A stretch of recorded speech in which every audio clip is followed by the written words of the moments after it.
What I know for sure is that speaking your truth is the most powerful tool we all have.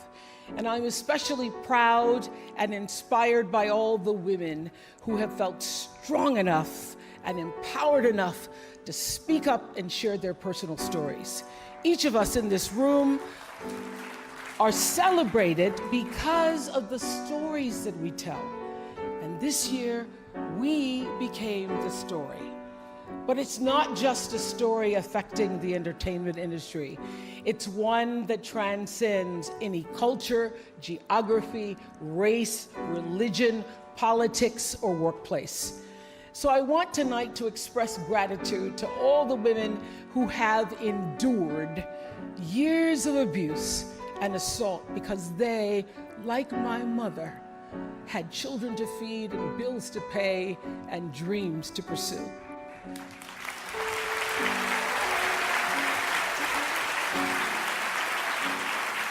They're the women whose names we'll never know. They are domestic workers and farm workers. They are working in factories and they work in restaurants and they're in academia and engineering and medicine and science. They're part of the world of tech and politics and business. There are athletes in the Olympics and there are soldiers in the military. For too long, women have not been heard or believed if they dared to speak their truth to the power of those men. But their time is up. I've interviewed and portrayed people who've withstood some of the ugliest things life can throw at you, but the one quality all of them seem to share is an ability to maintain hope for a brighter morning, even during our darkest nights. Hey, one goal, one thing, one rule, man, that shit don't change. It's real niggas do real fucking things. Real niggas do. Ay, there's only one goal, one thing, one rule, man, that shit don't change. And it's real niggas do real fucking things. Real niggas do real fucking things. Because the thing is like this. Backwoods, a lot of people in California smoke backwoods, but that shit is very strong and it's kind of weird to roll up. You got to really know, your rolling skills got to be A1 to roll up a backwood. But with a goodie, it's like a mixture of a swisher and a backwood. You got a nice, thick, long leaf that stays on this paper and rolls up, just like a backwood. So I don't think good is a similar to backwoods at all. Shit, I think they like backwoods cousin. No, the fucking backwoods leaf got a completely different texture. It's way darker. It tastes completely fucking different than a goodie. Yeah, It's but see, way a goodie ain't like a swisher. A goodie. Fuck no, Like, it's not. No, a goodie got that leaf on that though. That if you fuck around and roll it too hard or lick it too much, that bitch will tear. Swishers, natural goodies, and the backwoods are all completely different fucking cars. At least to me. So you saying that I'm comparing apples to car mechanics? You Two doing opposite something. things, huh? You doing something? Nah, dog. I think goodies and backwoods are cousins. Cause they both are leaf. The thing about the backwood is that it doesn't have no like paper under it, so it's just all leaf. I know that. But That's the why goodie, it's fucking very much the goodie's the different from closest thing to goodie. that. You know what I'm saying? Because it's gonna burn natural, almost like a backwood. Got the leaf around it, almost like a backwood. A swisher is like when a nigga take all the leaf off the paper. I'm about to say, That's what a Swisher swisher is look fucking like. straight fucking art paper. Nigga smoking construction paper. That's construction paper, though. Or origami. You can do that shit with a fucking swisher. I colored a swisher guard, cut it up, and made confetti out of it. Like, for real. That'd be some ignorant ass shit. Fucking swisher confetti. had a stoner party.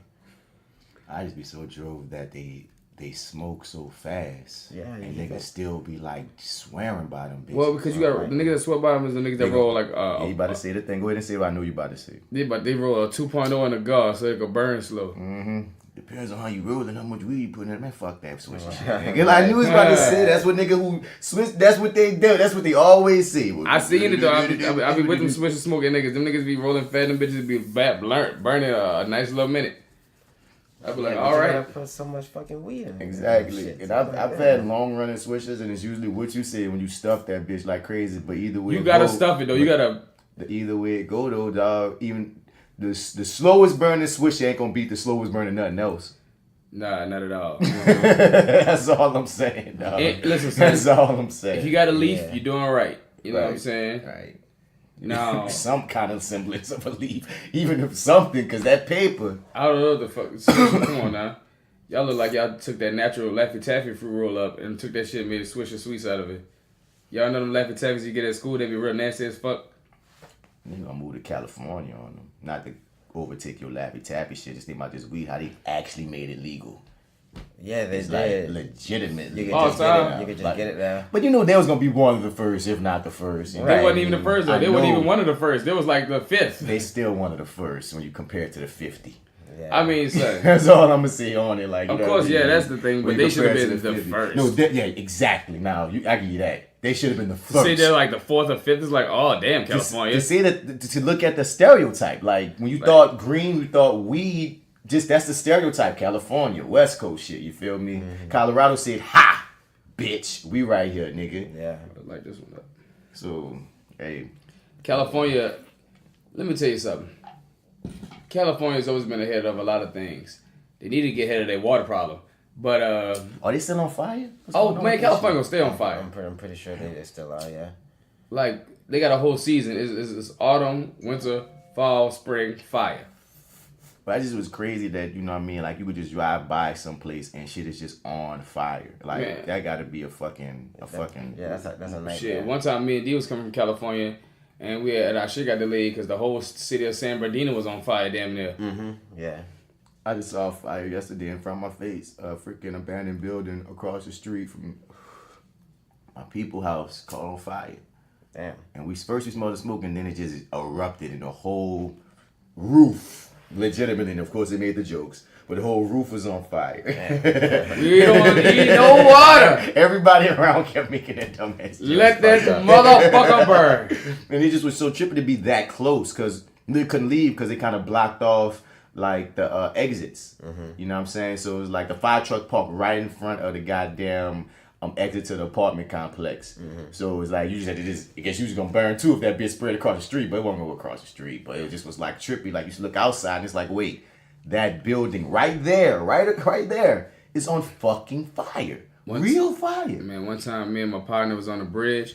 And he was riding and I saw this 2-story house on fire and I was like, yo, let's go watch it. So we pulled over and watched that thing burn down. It was crazy. Fire. To watch something that big of a flame just be there. Fire is a beautiful entity, dog. Like a flame is it's some beautiful chaos ass shit. Like, you know what I mean? I ain't saying I understand pyromaniacs, but I see the beauty. It's almost like Like a flame. it's like some kind of rebirth to it. I mean, that's the whole deal with the Phoenix. But I mean, not even that's true. But I mean, not even just that. I mean, just if you just look at a flame, if you spark a lighter right now, we've all done this shit being high before. You just playing with the fucking flame just on your staring fucking into it. lighter and just staring to. Especially when you had that old school fire lighter, D. Yeah. That you know that what they used to call them bitches. What's the official Zippo? name? The Zippo. You had the motherfucking Zippo. Like Zippos, you know, you could just get Yeah. lost in that fucking flame. Yes, you can.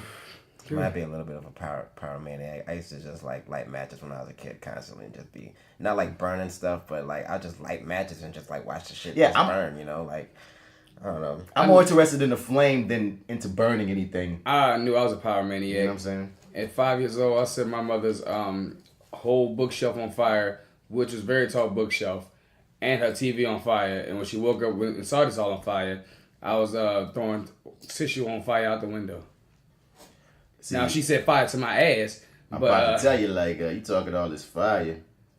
but yeah, though I love fire. You feel me? So, I guess we didn't waste enough time, man.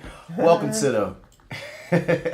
He like these niggas just sit around. You know they smoking. You know they high. They sit over here talking about fire and guards, nigga. We don't give a shit about that shit. If y'all ain't gonna get into y'all show, welcome to the Fly with Bats podcast, episode 43. Welcome back to the new year. Well, not welcome back to the new year. Happy New Year, motherfuckers. This is the first podcast of the new year. You hear me? Surprise, motherfucker! We're in the year 2018, you dig? Still feels the same as 2017, but you know, as the year takes shape, we gonna see whatever the fuck gonna come to pass. You hear me? This is that actor guy, Martin Bats Bradford. You can find me on all your social media platforms at Mr. Bats. Spell it Mr. Outer, you ain't gonna find me. And as usual, I'm here with my brothers. Well, you already know this your boy D Mac, and you can holler at me on all your social media at FrenchBread_kid, and we back for the new year. So let's do it. Whoa, Kimosabi, big ballin' is my hobby. This your boy Alpha Joe, fresh out of Gumbo. You can find me on Facebook at Joseph Alpha Man Pines, Instagram at Alexander the Ape 3. And for 2018, we in this bitch. Yeah, we in this bitch a whole new year. Did y'all make resolutions? Nope, I made reservations. I'm just doing stuff different. Fucking resolution. Right. That's the reservation, I guess. The only resolution I made was on the camera. I was never like a resolution type. This nigga here, he called me late. Stupid ass. Made you think, huh? Bars, Jay-Z. Bars. But yeah, man, like it never was a thing. Like, you know what I mean? The new year comes and you know what you want. In the new year, you know what you want to happen. But honestly, dog, it's almost that thought process of, man, if you wasn't already working on it in a previous year, it's not going to just manifest magically in the new year. Right. You know what I mean? If your resolution was, I'm going to be eating healthy, well, you shouldn't start January 1st to start eating healthy, nigga. You kind of should start making, you know what I mean, getting yourself together for that weeks prior. You know what I mean? Like you should be going into the new year already in your fucking new habits. You know what I'm saying? And all of them. I was using that as an example, but that's what I meant for any new habit or thing that you want to get into. Like, nah, nigga, y'all need to start. When your brain sparks to think of it as a resolution is when you should start. Yeah, you should start then. Right. You feel me? So No, I want to mark it on January 1st so I can know my start date. No, you're gonna fucking die on New Year. Do it now. Right. You never know what could happen. You never know. It's just. I feel like to start it early means that it's more. I'm hot. Starting earlier has better results because I feel like it has already been worked into a routine. Because shit don't never change or shake unless it becomes routine. Let me tell you, no matter what it is. This for 2018, I look for all the things I worked hard for in 2017 to pay off in 2018. I look to work hard for 2018 for those things to pay off in 2019. Yeah, and I think that's a real good way to be about it. It's like, you know what I mean, 1 year is the incubation for the next one as long as you stay progressing and working. Because honestly, resolutions are for people that fell off. And as long as you make sure you stay on, you ain't got to worry about nothing aside from what's your next goal. Right. We make goals all year, nigga. We don't just wait for the end of the year to make a goal, motherfucker. Nah, nigga, we got to make quotas. You hear me? Straight up and down. So we making quotas. So shouts out to all, our brother and sister podcasts out here in the city, man. The Your 30 podcast with Marty Edwards and the Arrogant Observer. They asked us to do something recently. What was it? I don't remember, but big ups to them for being on our end of the year podcast. That was pretty fucking cool. Yeah, it was fun. You know what I mean? We finally had D-Mac on that bitch on Your 30 year. A little cameo. It was fun too. Yeah, 'cause I think last time it was me, you, and Lawrence, for the end of the year, huh, Joe? I believe so. Yes. Yeah. So it was the first time we was crossing over with D-Mac. So, big ups to them. Go subscribe to them. Shit, nigga. We need to steal some of their people. But they was saying that they podcast is up to I believe like 500 listeners guaranteed. And I was like, oh shit, you at 500 listeners. That's nice, baby. Keep it moving. You heard me? I'm glad they shouting us out. Big ups to the Misbelief Radio Show podcast hosted by the homie DC Paul. You can find him at Who Is DC Paul. Shouts out to the We'll Figure This Out podcast with Jay Skills and my dude, POTUS Carl. Shouts out to the Triliterate podcast with Petty Mayonnaise and Petty Ketchup. No, nigga, Sunny D. Ain't no Sunny D. Nigga, nigga, Sunny D moved. I forgot Sunny D moved. Yeah, it's Petty Mayonnaise and Petty Ketchup. Not Petty Ketchup. I don't know how I feel about Petty Ketchup. I don't want to say nothing because with a name like Petty Ketchup, I feel like there's going to be some petty shit I'm going to have to catch up to. I mean, you need to go catch up to that podcast and you'll know that Sunny D ain't there no more. That's you need to catch up to.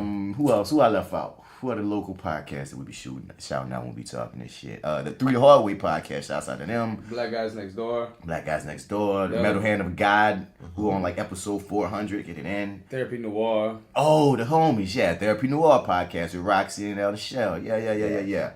And I think that's everybody, man. Keep big ups to the millennial podcast movement that's blowing up and going, dog. Y'all look forward to Black Edit again coming soon to radio near you. Just talked to your boy Daniel Gray yesterday. Got the green lit from the whole company. So I'm getting that call tomorrow about when I start, which will probably be in a couple of weeks from now. So boom. Soon look out for Black Edit again. That's what's up. Consistency is key in all things. So we're going to keep pushing to, what was I at? Where my mind went? It went that way. That way. Yeah, that way. Let's just get an episode on. Normally, okay, so for episode 43, side A. Usually on side A, we start off with the starter section, which is usually, just a few little hit news stories that's been happening over the past couple of weeks. From the starter section, we get into Bats Nerd Out Moment. Which, when my niggas give me a moment to nerd out a bit, you feel me? Them motherfuckers been falling off. They're nerding them. I'm looking at you, Joseph. Had to say your government. He used to be my fellow CW superhero show watcher, and now it's just me by myself over here watching CW superhero shows. Well, I never watched it, so I mean that's why I'm not coming at you. I don't have anything to live up to right now. Nah. Nigga went got a job. I'm Where's the tired bell in the you mud, need? bro. I'm tired, bro. I can't even watch my eyelids close. Like I'm so tired. I was tired, master. Feel me? But like, But I do miss my shows. Yeah. And I can't wait for February 18th. This one's coming out, right? Black Panther. Black Panther. Are we gonna take a field trip? Everybody talking about taking a field trip. It's about catching a time when motherfuckers ain't gonna be sold the fuck out. Pre-sale tickets I are through really the need to roof. get my African print because it's very real. I mean, everybody talking about all these big ass groups and shit. And at first, I was like, "That's great and great, nigga." If I just see it with a couple of my niggas at like 2 p.m. or 11 a.m. on a Thursday, That's the plan. That's the plan. You know what I mean? That's the time Everybody says, "Oh, we gonna go Saturday night." No, we ain't about to make this a night event. Nigga, I would happily daytime go see that shit with just a few of my niggas, dog, and be good. Like Straight we do up, every single time. huh? Like we do most of the time. Like we do most of the time, I know because this is Black Panther, more and more people have been talking about, we have to make a date Black of it, Night let's Out. make an event. Yeah, everybody making this big deal. And It's a blackout. at first I was like, yeah, and then that started getting crescendo and like, yeah. I'm still a moviegoer. I don't want to watch all these people. Real, yeah, right. I just want to go see a good movie. But on some other shit though, like, cause I'm sure we're gonna talk about that in the nerd out moment. But I think like that shit is gonna make so much fucking money. Dog. And we're gonna get into that in the nerd out moments. And after Bass Nerd Out moment, we get into that question of the day. And then we tell y'all to go turn over to side B, which we get into more of our heavier topics in the etouffee of the day. Oh, the computer. Even the computer thought jumped so. in on it. Yeah. That's what I'm talking about. I'm talking about that etouffee. Yeah, man. Where y'all from? Shreveport? So after the etouffee of the day, we get into that Daily Dose America. Which is your friendly reminder of just where you live and just who the fuck you dealing with. Out here. You dig? Then we be highlighting some heroes. And this is a moment where we shine a light on someone who's doing good in the world of pure D fuckery. Fuckery. You hear me? Then we say adios to y'all for the next 2 weeks. You hear me? Shit, no one knows too much, baby. We working. Nah, we get it pretty much as we basically falling into the groove of being a bi-weekly podcast. And you know what? Yeah. I'm okay with that. I can deal with being, even though I would love to be a weekly podcast with people's schedules, with motherfucking work, with all kind of shit that be happening. With life. It makes it kind of harder to do. Now every now and then we do hit them with a break, and then we might take a month off. But then oftentimes we come with like 3-4 episodes back to back, and it's like, oh shit, these niggas been. L Dub was talking about that shit on Your 30 once. He was like, bruh, you know whenever they get quiet, they about to come with buku. You hear me? Like last time I talked to y'all, we was probably like on 39. Now we on 43. Like what the hell? Like the shit's just boom, boom, boom, boom, boom. So anyway, without further ado, man, we've been bullshitting for long enough, man. Let's get into that starter section, man. Let's hit that music. Let's go. DJ. Lying about how much you had made, rumors and shit that you handmade. Would you buy this if I sold that? Hey, what the hell is my soul at? The American need for American green is America's greed. That's the American dream. Black America too busy chasing white American dreams. Though we sleep, so let's everybody eat and repeat. Where the fuck the cheese? Where the mozzarella at? Tell me where it be. So first off in the starter section, let's talk about Lupe coming at Kendrick Lamar. Now what the fuck? I tripped my head out, What's dog. he saying? What is he saying Lupe. exactly? The blind swordsman. So Because you can't go off of the headlines per se. You know what I'm saying? Like, let's see like what the actual shit is. First off, where's the source coming from? thesource.com. So the source is still active. Especially online. The Source online is still definitely blooming and popping and shit. We just ain't giving you niggas no more awards. Well, that gets dangerous. So apparently, Lupe implied that Lamar had copied certain elements of Fiasco's persona into his career. Now, in a series of deleted tweets, Fiasco explained why he believes Lamar isn't a top-tier lyricist. Per XXL. Wow. The Source is quoting XXL. Damn, I wish I could go to a time machine and be like, wow, look, this is what's going to happen. Source, you're going to be eating from the palms of XXL. Dude, you were the #1 magazine, hip-hop magazine, period, son. XXL was like an offshoot Lil nigga to y'all niggas, bruh. That is trippy how the tides turn. Benzino fucked that up. Oh, so much fucked that up, but he played a definite part. So I'll put it to you like this, says Lupe. K-Dot is not a top-tier lyricist to me, and my standards when it comes to punchlines and bars. His overall lyrics are good. His story's phenomenal. But punchline, entendre, lyrically, I don't see it. I've never been destroyed, Lupe responded. Also, the only issue the world thinks I have with K-Dot I actually do is that I think his Control verse was whack and super overhyped to be a verse claiming you are the best rapper. It was very weird. I was told it was just bait, but still. While Fiasco was being objective, it isn't normal for someone to criticize Lamar. It will be interesting to see if Lamar does respond, though. To see a glimpse of what Lupe Fiasco said, check out the images below, which was basically the same shit I just read. So, yeah, man. Well, okay. First of all, Fuck your set and a click you claim. First of all, I'm agreeing with what you said, D, about that headline has more venom in it than what he said. Right. As far as I see it. Absolutely. And first of all, we got to put this right up front. Lamar is nice, okay? Beast. He's nice. Beast. But Fiasco, wordsmith extraordinaire. Yes, Beast. yes. Like, both of them are very talented, okay? Beasts. They've put out incredible work. Lamar is not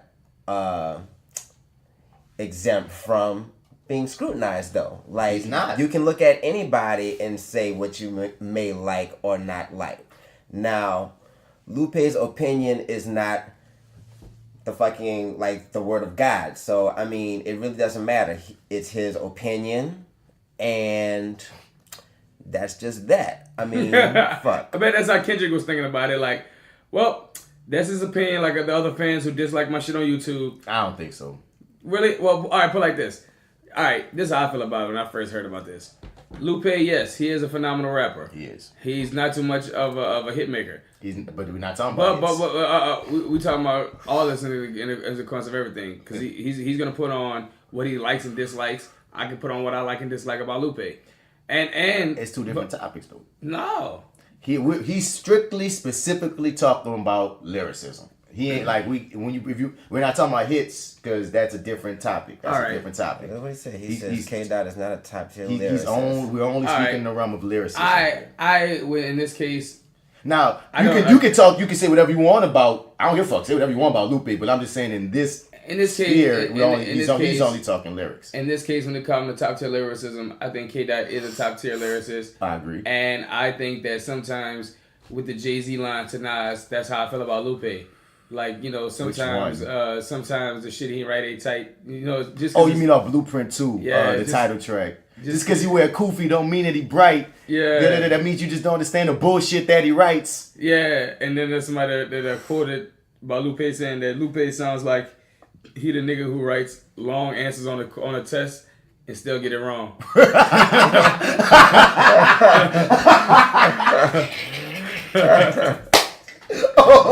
Damn. Slice and dice a nigga.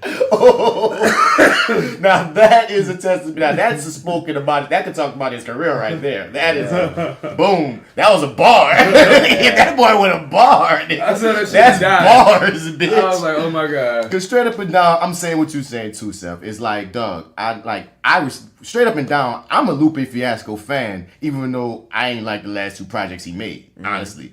He is, no one can take this away from Lupe Fiasco. You are a premier lyricist. So, for you to speak about top tier lyricism, you are absolutely, you can speak about this. If you try to come at that nigga, because I'm glad he was specific and then talk about him being the best rapper. Yeah, right. Because then I would get into what Joseph's saying. When you're talking about the best rapper, to me, that's all encompassing. That means your lyricism, your hits, everything Right, to go to the everything best about rapper. the game, You feel right. me? No, I'm glad he was really specific and only talked about lyrics and the thing that he can talk about without having his ass be like, wait a minute, when the last hit you had, nigga? Right. Hold on. Where your right. career with? Where your Grammys? You know what I mean? Come on, nigga. Like Like, kick push, nigga. don't hate on the nigga that basic. Because the thing is this: you can't deny this. K Dot is a fan of you. Can't deny it. Mm-hmm. You can hear Lupe and some of K Dot shit. You can tell K Dot came from we about the same age and shit. He came from the era of when Lupe was popping, and you know if you're a lyrical dude, you gonna like other lyrical motherfuckers. You know what I mean? So I'm not saying this like I know fucking Kendrick Lamar, but I'm just saying it's easy to draw that fucking line. Like nah, you probably fuck with Lupe shit when Lupe first came out because them first 2 albums was beasts, if nothing else. Them first 2 albums was beasts. But like my thing is, why are you saying this? Like, what's the point? Like, why you That- really that trying was to make headlines? That was the very first thing I thought of when I saw the headline because I'm like, okay, Lupe, like, are you trying to get back into the fucking spotlight for some reason? You feeling sort of like neglected or some shit? You know what I'm saying? on the radio. Yeah, because You have a blog why? out. Because he because gave why? him props. Because he said the truth. He said overall lyrics are good. It's good. I'll say overall lyrics are great. But sometimes Kendrick don't go all punchline metaphor heavy. But you don't gotta do that for every song, which you should learn in your career, Lupe. Fuck, you don't have to be over. That's a problem when you try to do that all the time too much. His story's phenomenal. Lupe gave that man's props on the stories. You cannot doubt Kendrick Lamar's storytelling ability, dog. So I'm glad he get, you know what I mean? But he said punchline, entendre, lyrically, I don't see it. And the thing is, how come every lyricist has to be measured in metaphors?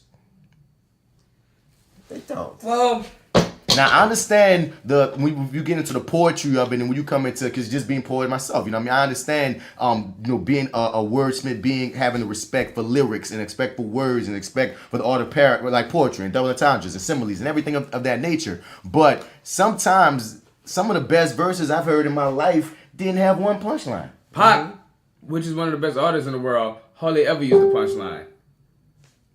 And he is like one of the world's greatest rappers known to be. Hardly ever used the punchline. The thing is that and really most of his these days aren't really punchlines. But I mean, no one would call Pac a top tier lyricist by that stretch of the word, but I think I'm trying to, because I know my history. I would never call Pac a lyricist in that level, but now I think I'm challenging the word. A lyricist is somebody using the words, gets his message across in a unique and an expert manner, right? Like, Right. you know what I'm saying? That's the thing. and But- that's what I'm looking like. What? Pac not a lyricist. But normally lyricists in the way he's speaking of it is the ones that have a mastery of metaphor and like and I can't hit on that. Then it's a fundamental problem because what the issue seems to be is nobody knows the exact meaning of the word lyricist. It might mean different things to different people, or it means all of that at the same time, but just people just kind of just choose what context they want to use the word in. I'm gonna give it to you objectively, generally speaking, in hip hop, when we talk lyricism, lyricists, we usually give it to niggas who use good metaphors and shit. We know like that Right. normally speaking. Well, not But Hold on. that's a oversimplification of it, I think. Though. it becomes one when you think about it. Even though we give it to good niggas with good metaphors, we also give it to niggas for a whole lot of other shit too. We like do. passion, Yeah, but no, but Like- message. but no, but Like, when people like the South. But when people you know, typically use the term lyricism and lyrics, there's other words they use to describe great things about a rapper. But when we talk about lyricists, if you Google it or whatever, if you look in magazines or whatever, usually they talk about the niggas when you break down their bars, you gotta break down their bars. But I think we're all challenging it being from the South where it's my known point, for yeah. niggas to be like I think the simple South but real. Like The T.I.s, you know what I mean? Like the Soulja Slims, I like the say, Scarface. Soulja Lil Slims, Wayne. you know? No, Wayne's No, not a he good was example. punchline. He's just lyricist. well, before Old school Wayne, Hot Boy Well, I'm about to say, Wayne, Hot Boy Wayne. Black as Hot Wayne. Because his first 2 albums still was good. Yeah. Before he became the Carter, dog, Wayne had nice albums, dog. You hear me? Like legitimately so. You hear me? So I think we have a different respect for the more simplistic, but still lyricism. Because 8Ball and MJG, UGK. You know what I mean? They didn't always use these over the top punchlines, but Fuck you no, can't tell me boy. these niggas wasn't spitting. Right. Fat boy from the mouth, spit it how I get it, Come on, keep it son. gutter, that's how we get down. Dog, the thing is, it's like when you use that kind of rhyme force to tell your story. And Juicy J is another nigga from Tennessee, 36 Mafia. Is a nigga that used it so well of like how to like ride the beat, but still make something that tells something that's not stupid. I It's wouldn't like- call him a lyricist though, but he had great flow. If he has great flow, That's a different thing. Flow is a different thing. We separate flow from lyricists because they got some niggas like Talib Kweli who used to bother me coming up. He's gotten better with it, but I used to hate his flow but like his lyrics. I used to hate how Talib Kweli spit for some reason, but I just would listen to it because I'm like, damn, he says some real shit though. You feel me? So it's like, you know, those two don't have to be the same. And then some niggas flow ridiculous, don't say nothing, but I still like it because you flowing fire as fuck. Wayne get away with that a lot. Wayne and Eminem are two motherfuckers at times where they can just spit and you just listen, even if they ain't saying nothing. All black like Uganda. Hair back like Honda. That nigga Wayne say some Like shit you like ain't talking about a Since I'm in the motherfucking position thing, to but- talk to these kids and they listen, I ain't a politician, but I kick it with them a minute. Now see, they call me a menace. And dog, Eminem, like the word, oh my God. His But anyway, cadence and oh my, his rhythm. wordplay and everything, dog. Eminem is just a beast at the spitting. But when we go into the best rapper, I often challenge the Eminem as the best rapper. He ain't got classic albums like that. Eminem might have 3 classic albums out of 8. Let me tell you something, dog. Best Yeah. rapper, dog. Somebody, me and Deuce had a conversation earlier, and if y'all check the last podcast, I mean the podcast before that, where Deuce is on, which let me go shout and get that. We were talking about. He's been on a couple of eps. We were talking about like who the best MC and who the best spitter, That depends on and generation. and we came to like, in our mind like Jay-Z the best MC, Wayne the best spitter.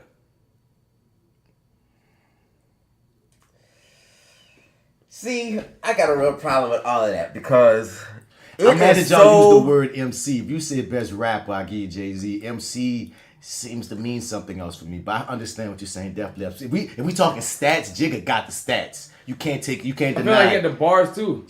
That's part of the stats. I mean, like, you either break them down as like a rapper stats, bars, lyric, delivery, Yeah, he put got the the nigga on the stats. You know what I game. mean? You got the stats. If you Delivery. look at, you hear me? Wordplay. Numbers be high. 90s. What he did? You know what Negative I mean? and writing. Achievements. He has the stats to say if you want, whoop-de-woo. But it's like one of those things when you say MC to me, that means something deeper. And I don't know why. It's like when I think the best rapper, I'll give it to Jigga.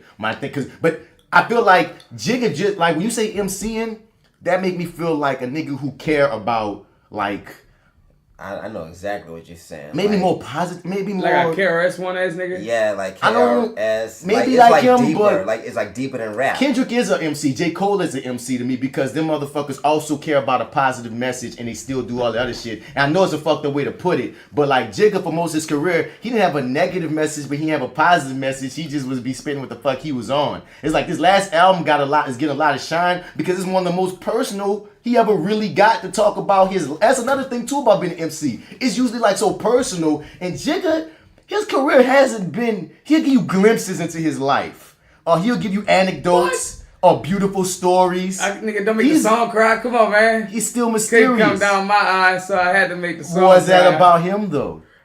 I You know hope what it I'm was. saying? Like he was so mysterious with it. Black Album. No, it's a beast. No, I give you that. Jigga he's the best rapper to me, dog. It's just funny when you said MC, and I'ma still ride with you with the Jigga shit, but All right, would you say Biggie one of the best MCs? he died too quick. Yeah. That's always my gripe with Biggie, dog. Yeah. He had 1.5 albums while living, and I love Biggie. Right. But how many people had 2 early great albums and then disappeared? Not saying Biggie would have, but it's kind of a flawed dichotomy. You know what I mean? When you Yeah. be like, It's But just this guy's the best unfortunate. rapper ever, but he only had 1 album. But that album was so fucking monster. Still, they got other monster albums, and they got niggas with monster catalogs. I ain't gonna- They got catalogs, dude. Ain't gonna lie, that nigga 50 Cent is a nigga who's I won't say a one album hitter because the second album was He had pretty 2. good. He had 2. His The second album first was 2. pretty good. Yeah. But that first album, you can listen to that bitch front to back. If 50 would have died after his first album, they would have been hailing him as one of the best. And look where his career went lyrically. I mean, like when it come to rap shit. Yeah. You know what I mean? Dog, 50 Even would though have he still making some died hits, though. right before the massacre, son. Nigga. I'd have been holding a nigga down. I'm like, son, Nigga. I was done, dog. If you came out that second album, nigga. This before people got a chance to hate him. This is why he was still on fire. Everybody was on his side, dog. Many, he had all the man. fire mixtapes too with the G Unit, dog. Like, so it's hard to be like, yeah, I can't let Biggie be like the best rapper ever because it's like, nah, nigga, we never knew. At like even before really the height of your fucking shit. You know what I'm saying? Like, you still had so much room to grow. Bro, there's a better Biggie change. album that we have never ever That heard. we're never gonna hear, right? You feel me? And that's unfortunate. That's why Pac got a lot of fucking shit to ride on because he has so much catalog that still like touches people. Pac died with 6 albums already in the can, like already out, and he had like 60 already that had never been made. And then, Maybe man, 600. right, son. So it's like, you know, like you gotta throw Pac in there regardless. You know what I mean? Somewhere, even if you don't call, because he ain't the best rapper that ever spit, but for some people he is. I think he's one of the best artists to ever hit the mic. Yeah. He one of the most influential, if not the most influential, Yeah. or one of the most as far as when it comes to like he got bigger than rap. You know what I'm saying? Right. Yeah. Like He's a figure. Jigga is bigger like than rap in shifted a culture. different way. You know what I mean? More Jigga's- now than he was back then too. Yeah, exactly. Because He's legend. Pocket's always been more spoken out, Yeah. always out there, like, you know, always an activist from J1. And see, that's what I'm saying. Something about MC and activism always kind of run hand in hand for me. What about Rakim though? Rakim a beast for his time. That's to So would you say, say he's MC though? he's definitely an MC. But what I'm saying is, dog, like when you talk about best rappers, I kind of gotta go by generation. Shit is like a generation thing, cause like you know what I mean. There's the 80s generation where people are like, man, this was the best rapper of this time, man. Broke a glass everywhere. People, you know what I mean? that was the hardest fucking verse of the Hey, 80s, son. dog. What? Nigga. No. What? Nigga, that shit was so real, The nigga. hardest shit ever. No. No. That's what I was gonna say though, dog. Don't Like, I don't push. think you can I really still feel say- that weak, cause I'm I'm close to the edge. I'm trying not to lose my head. I'm Like a trying. jungle, but it's like a jungle. Sometimes it makes me wonder how I keep from going under. I keep from going under. Those when lyrics stand the test of time, they stand the test of time, son. What, nigga? So What? then you go into the 90s, and like I said, Wait, you can I talk. was about to say we can't. You know, I always want to throw up children's story with Slick Rick, dog. One of the truest MCs who got You kicked out of can- the country. For years. You can jump all around the 80s, all around Dougie the 90s, Fresh. all around the 90s, Cool all Bo D. around the motherfucking 2000s. He's like, dude, like, there's so many fire-ass rappers. Then don't go to the underground. So there's Alright, just... so check this out. Niggas that spend in the studio all day and they time, you call them the MC like Young Jeezy or Gucci Mane even. What? MCs? MCs? No. See, that's the thing. They really ushered in another genre. That's another thing. We also talk about the sub-genres of Because hip-hop. you talking about genres now. Dog, trap music is a whole other genre within hip hop. You feel me? Like it kind of was present for a while. Cause nigga, if you look back up, even like I said, old school. It was present, but I don't think it was a real figure in the room to be feared. I'm saying, You know what I'm saying? UGK and them, and they bought G and them, dog. Like they Even the Hot Boys. Scarface, yeah, even the Hot Boys, like all these old drug tales. Because that's the thing, like there's gangster music that specifically like more the focus is it's drugs with violence. These drugs led to violence in gangster rap. You know what I mean? That's I'm gonna right. do this violent action to you. Yeah, I was selling these drugs, but violence. But trap music is more about drugs. Shining. I was shining and selling drugs. I was shining off drugs and I was selling drugs. And my problem is being a drug dealer or somebody benefiting off drugs. I think Cash Money was a mixture of both of those. They Like, were. it was like They a definitely mixture of were. trap and gangster. But we gangster talking music. about early DNAs of trap because they called it trap later, even though T.I. Right, been like called it. that like title of hip hop is really still kind of like fresh T.I. on the been scene. called it. Trap music was the name of that nigga's second album, dog. That's what he was. He's always been a Yeah, dope like boy rapper. he coined that. You hear me? But like for it to become a movement, that's like, you know what I mean? That's the Jeezys, that's the Rosses, And that's Gucci the Mane, that's the yeah, Gucci's. yeah. Gucci Mane is a trap god. You feel Straight me? up. But you gotta say that these older rappers that were making, because the thing is when rap made the transfer over from just hippity hoppity to we talking about other type shit, y'all. Some shit that's gonna make your mama fucking uncomfortable. That's when a whole slew of shit just changed. No, real talk, you can look at the time of hip hop when it went from hip hop, like you say, to KRS Ones, I make a G a day fuck school, down to when that bitch goes straight to the West Coast. When you go gangster. And gangsta On both when you go gangster on both ends, you go West Coast gangster and East Coast gangster. I would say that West Coast definitely pushed that gangster much more, starting off with Ice-T. Yeah, and pimp shit. You know what I'm saying? And then going into NWA, which that was that ruthless gangster that was like that made that shit gangster, like instead of being like a thing going through the ghetto. It's more like a thing because this is what it is. Kind of almost cool to be a gangster. And at the same time, you had this of the East Coast gangsterism. You had the smoother gangsterism. Big Daddy Kane was a fucking gangster, nigga. You feel me? Like a lot of these other cats. Then you go in the South, we had Scarface, we had fucking That's what I'm about to say. You got the. I'm missing some. What's the nigga from fucking Rap a Lot, man? Oh fuck! There's somebody else. There's a contemporary Scarface. I can't think of his name right now. But anyway, dog. Like. But I was about to say on top of what you saying. Early 90s not only brought us the West Coast shit, the East Coast, but the political shit got on beam. Like, you hear me? Political rap got aggressive.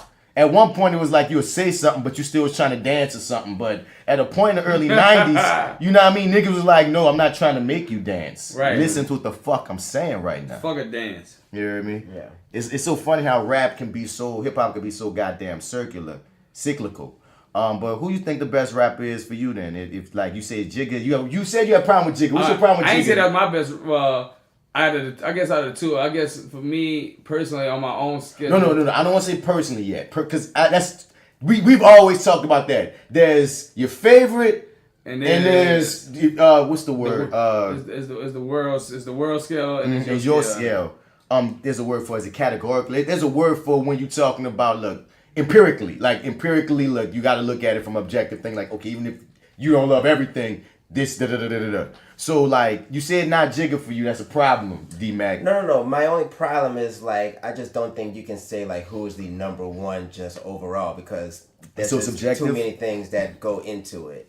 You know what I'm saying? Like that was my main point. Like you can only have your favorites or niggas with strong cases. Yeah, niggas with strong cases. You can like call up stats. You know what I'm saying? But it's not all about stats. Like it's just too many levels. It's too many levels. So we have Jordan as the greatest of all time.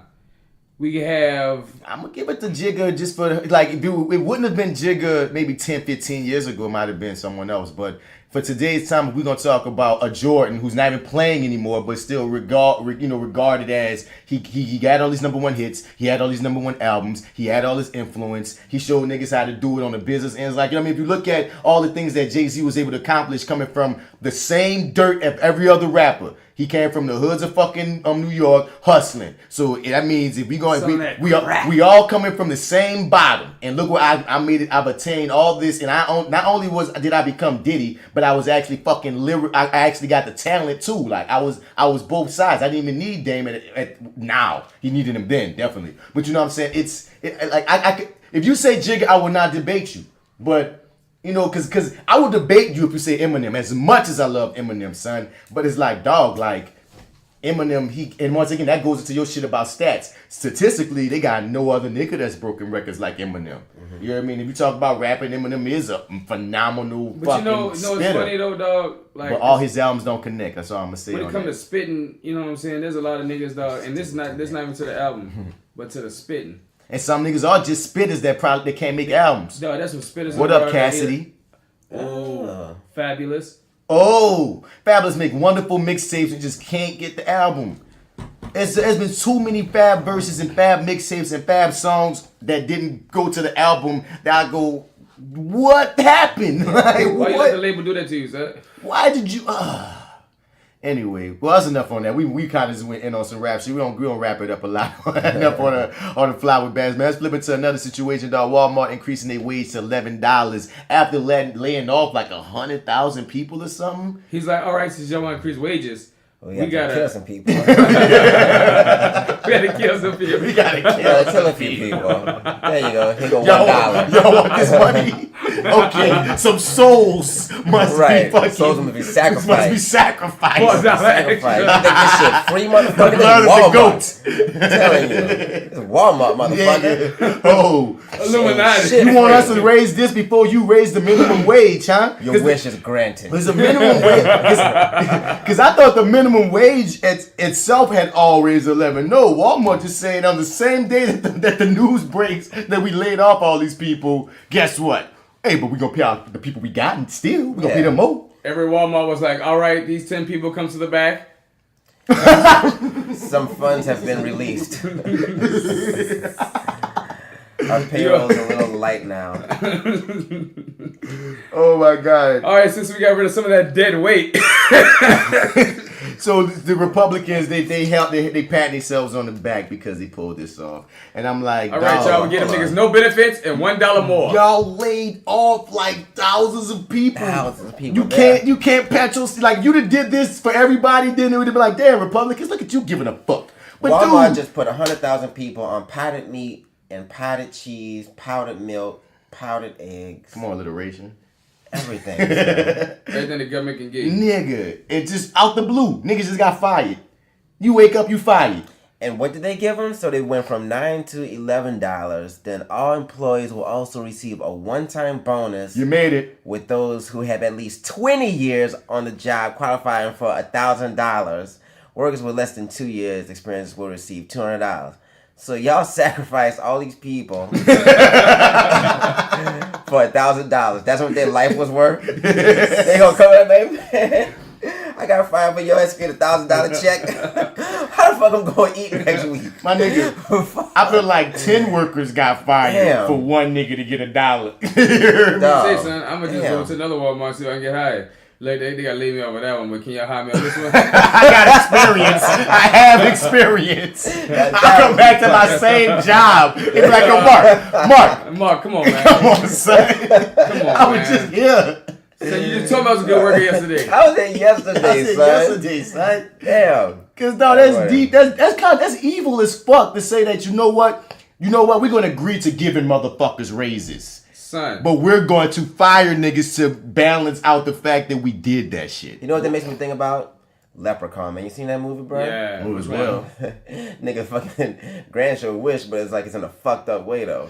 You know it's movies like that? Wishmaster. Mm-hmm. Yeah. And what's that one with Catherine Zeta-Jones was the devil? You got a lot of shit like that, huh? But yeah, dog, Walmart spelled backwards is Illuminati. And don't think too deep about that. Just accept it. Next up. Dog, they got this outcry over this shit that happened. I'm like, what the fuck, dog? A Louisiana teacher questioned whether the superintendent...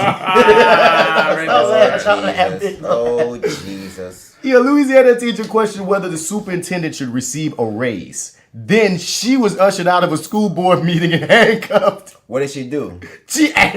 What you mean what she did? She get handcuffed? That's why she got handcuffed. Because she asked, should the superintendent get a raise? She was like, all right, this is how it was. Okay, we're taking questions on the floor. Yes, you, Sarah, you. You, ma'am. Yes, I want to know, why is the superintendent getting your raise? Bitch, officer, arrest that bitch now. Get her out of here. She's causing a ruckus. You're a troublemaker. Oh my God, no.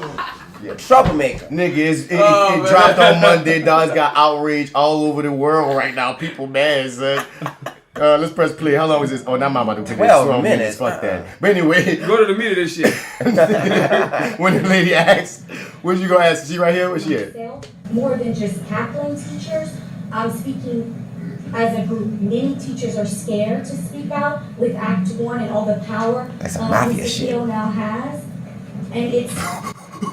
Pause. There's a white lady. There's a white lady sitting in the front, not the one talking. She like one of the Golden Girls. She do like one of the Golden Girls. She look like, oh shit, they're filming. She like camera. Blanche. You heard? She's like a fucked up version of Blanche. Well, Blanche looked at that camera and got herself together. She was like, oh shit. Oh no, I ain't in this. I don't even want to be seen on this God motherfucker. damn. I'm trying to get my dollar up and my $1,000. I already know what this woman is gonna be asking, and I don't want to be around for this shit. I told that young girl don't do this. Use the word absurd that we're even considering giving someone a raise when these teachers are working this hard. And Now see, look at your tone. Watch your tone. You told that superintendent. Look at this lady in the front. keep Look your at hands on this your lady in the head. front. This lady in the front, dog. She looking like, oh shit. Oh, shit. She done fucked up now. Man, that superintendent about to tell her my office hours are between. Nice. You telling me to my face that it's absurd for me to get more money, motherfucker? Absurd. This nigga said it's absurd. This is you on that mission, baby. Like they sit out There's a there. whole bunch of black teachers like, baby, Cause she is making a point. You telling the truth.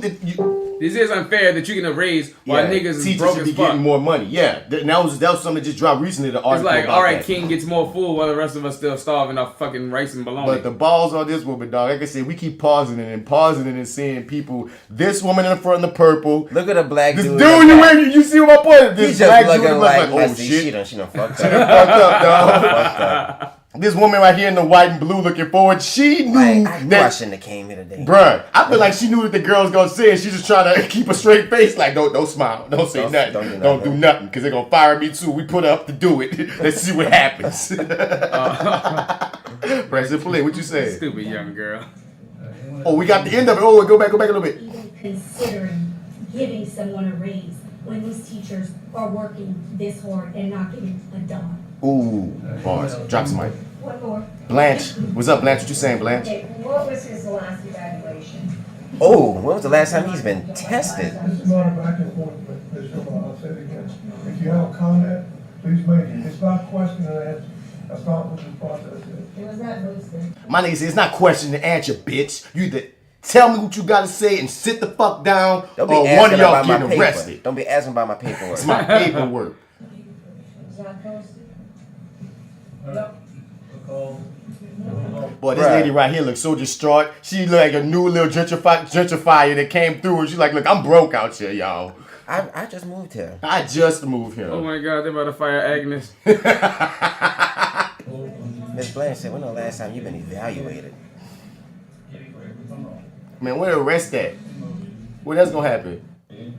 I wanna see this arrest. I want to see when he said, bitch. Yo, let's go to the cop. Okay, so go back. Ooh, go back a little. Have class sizes that are Oh, she coming back yelling. Go back a little bit. Not that far. Okay, right Right here. that money, because it's basically taking out of the pockets of teachers. Stop right now. That's not your name. What's on the agenda? Come on now. How are you going to What's take on the agenda is the superintendent's contract. With the raise. Everybody's saying the same thing. Not talking about the raise. It's all- I am. I'm saying, how are you taking the raise when you're basically taking from the teachers and employees under you? When we have class sizes that are that big? Oh. This directly speaks to what you have just voted on. Just like Ray, a year ago, I presented to this board. They had the cop come from the slick.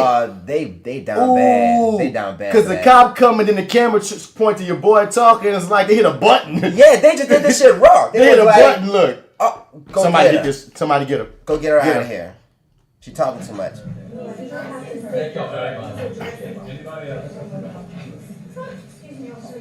And I'm not saying when I'm being spoken to, Anybody? Is there a- You're gonna leave, I'm gonna remove you. Ooh. My son said this for all the years of oppression. Dude, you took it around my mouth. My nigga said, I got a white woman I get to get Yeah. hack up I'm right about to quick. lift your ass Don't out make here. me do it. Yeah, this was for This is for Emmett, motherfucker. Emmett, motherfucker. Trey Vaughn, even though it wasn't by a cop. But still, nigga like, well, is he a real cop? Yeah, nigga, no, dog. This black nigga look ready. Oh my God, white woman, you about to get got. excuse me. Oh, she didn't with white privilege. She said, Yeah, did you excuse see me. that? Excuse me. Ooh, he felt that And one. against policy to stand. Yup, he made him feel played. This is the most disgraceful and distasteful thing. That is fucked up. Okay, that is fucked up. Yeah. I mean, we don't need to see no more. We taking up time. Either way it goes, that's I want fucked to up. see the yo. rest of we it. catch her in the off time, but we see what's basically happened, dog. She got escorted and arrested. So They just didn't like what she was saying, dog. Like the whole audience was on her side with this shit. They was like, no, let's talk about this fucking race shit. You know what I'm saying? But they just wouldn't. They was like, we're not here to talk about that today. because it's so fucked up that it is a stereotype and a cliche and an accepted norm that teachers get paid nothing. Right. Like that's really messed up. Like for that to be so accepted and for years and years and years, and nobody in any federal manner in any major level are saying, you know what, we Walmart workers got a raise before teachers did. And that makes no fucking sense, dog. There's a lot of people that's teaching like elementary, teaching middle school and shit. They gotta have another fucking job because their families can't be getting off on just their salary. And I'm like, that's deep. You know as what, fuck. dog? If I would get like a 250 mil like Jay-Z, son, I'll hit up some teachers that'll be like top national school, preferably black, POC, and I give them like an extra 60,000 on a year to their thing. I think some people have done that type shit. I would not be surprised if you really went into some of these really rich motherfuckers' books and see if they've given back to like people like that. But it's still on the whole though. Yeah, like it's not culture. That needs to, the culture needs to shift, dog. Right. Like teachers should not. It shouldn't be the joke, the butt of the joke that the motherfuckers that develop us for life, that we see more than our parents for a period of time. don't get paid nothing. And all these millionaires would be nothing without a teacher. All of these billionaires, all these scientists, you don't have to fucking make a list. It is what it is, nigga. Without teachers, we would be nothing and they don't get paid nothing. That I don't even understand how that even became the norm. Like, how did we let that happen? How did they let that happen? Because shit, it's not on us. Well, let's be careful what the fuck we wishing for, because if the teachers get raises, they might start killing the fucking children. So let's be careful. Nah, they need the raises, dog. Just culture need to change, dog. Yeah. But that shit just deep, dog. That's the main thing I look on that. Now, there's this article that also dropped, dog. Apparently, in the age of promiscuity, women have more sexual partners than men. I was like, oh, this is pretty freaking cool right here, dog.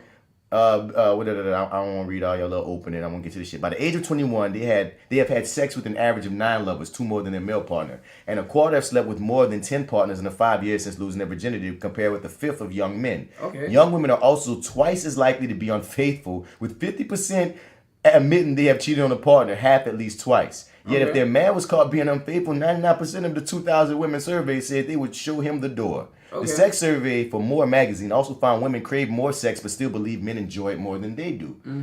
Ooh, that's going to come into the question of the day. The survey follows a U.S. study earlier this year that found teenage girls who watch a lot of TV shows with a high sexual content, such as Friends and Sex and the City, are twice as likely to become pregnant. The researchers for that study concluded one problem is that these and similar programs glamorize sex while hardly mentioning its downsides, such as pregnancy and sexually transmitted diseases.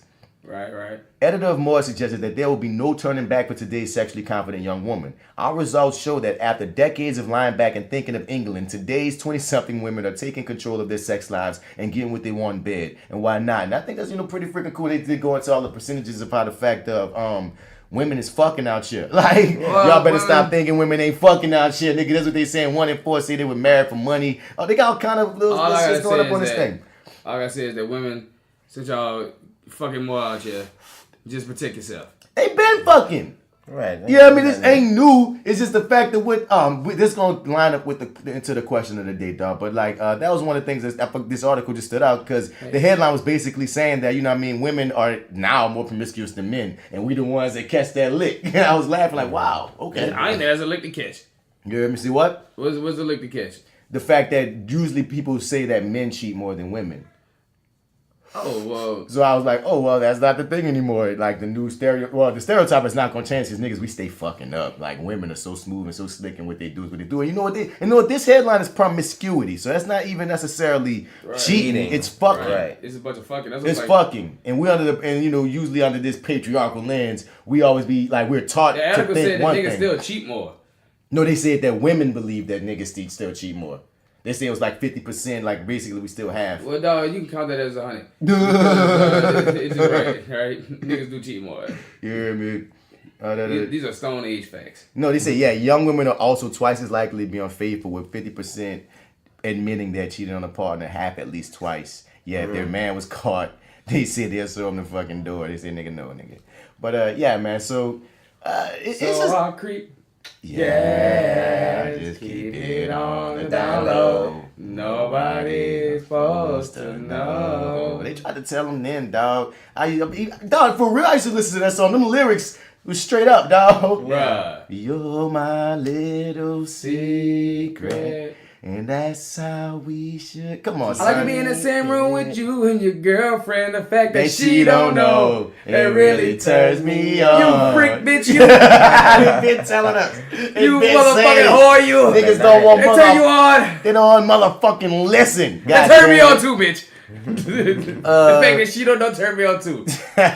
Apparently, Trump just called Haiti and a bunch of African countries shitholes. Is that on video? Let me see it. I want to see him. President Donald Trump on Thursday referred to Haiti and African nations as shithole countries during a meeting with a bipartisan group of senators at the White House. But he right though. Not jokes. But he right though. He's really the most dick-ass president we've He ever right though. had. Is it right here? He right though, son. Oh my God. Haiti is a shithole, son. Stop. Like it's culturally beautiful and has a lot of history, son. But it's economically poor I'm and not fucked going to up. listen to Donald Trump call this. You know he can't call it a shithole. No two allergy But drinks feel. it's a shithole, son. Like some parts of Africa, it's shitholes. I just want to see him say it in a room full of people. I don't want to sit through this goddamn pop-up.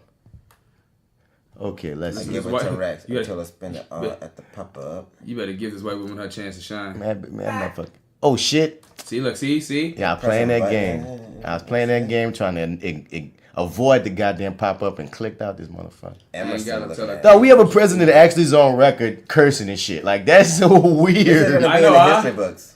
Like, dude, like, It's a complete shit I don't hole. want Donald Trump to be president, dog. But when he's not president anymore, I'm gonna laugh at him so much. I believe it. Come on, give me the sound.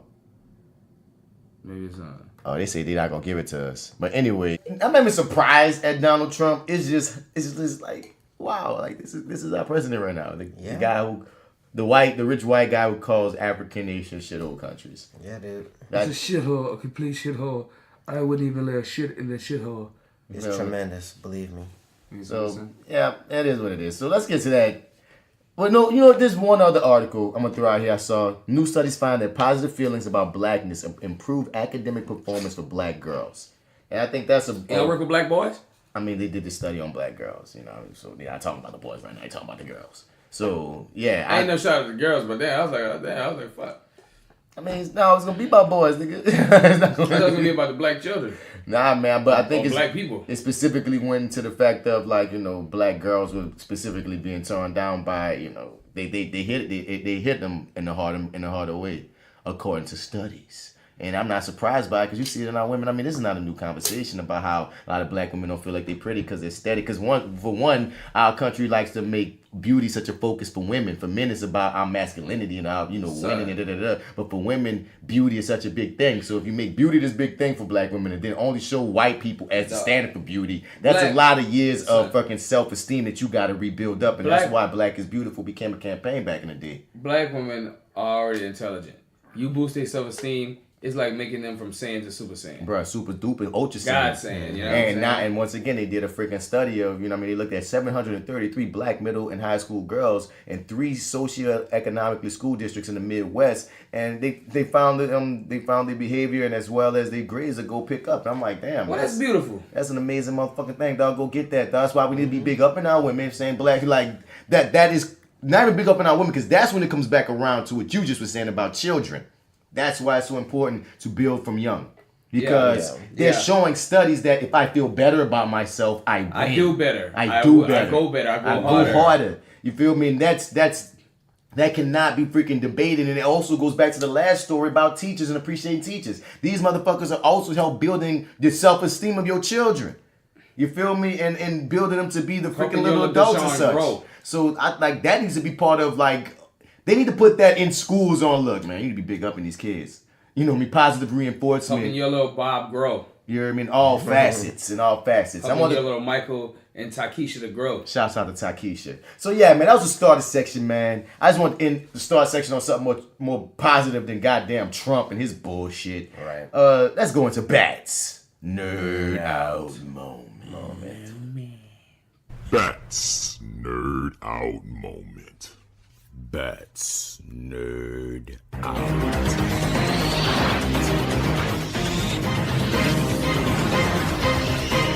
That's Nerd Out Moment. That's Nerd Out Moment. That's Nerd Out Moment. That's Nerd Out. That's Nerd Out Moment. That's Nerd Out Moment. That's Nerd Out Moment.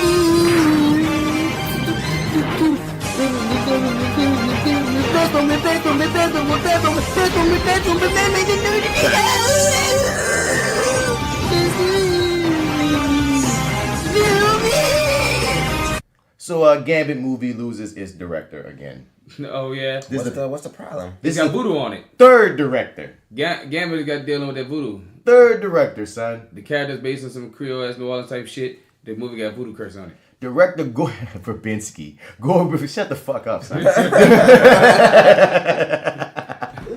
Director Gore Verbinski has pulled out of the upcoming Gambit film starring Channing Tatum. The director, he started laughing as soon as I said that. The director had been in negotiations for the film, which had been in development for years. Verbinski reportedly left the picture on good terms. How do you leave? Hey, How you tell me? Whenever they say they left on good terms, they didn't fucking leave on good terms. How do you say I'm not going to direct this movie that's already lost 2 directors and be on good terms? Nah, somebody got cussed out. Somebody, right? My mama in town. I gotta go take care of her, so gotta go. Dude, this movie's been going through the ringer. Like the absolute ringer. Just like that movie on. There's a part of the staff that is making the whole thing suck, and all the directors are like, "No, this not gonna work. Make somebody else do it." This is like the movie on Entourage that they couldn't get made. That Pablo Moore movie, and then it became a flop. Yeah, then it flopped. Yeah. Medellin or some shit like Medellin, that. yeah. That's how it's feeling, son. It's like, and I've seen, like, I've had 2 auditions for both, like when they had the other director and when they had this director. They keep changing the scripts too. Because I've got a chance of seeing different versions of the script, and I'm like, y'all don't know what y'all want to do or where y'all want to go. All with right, this Channing, Gambit's gay.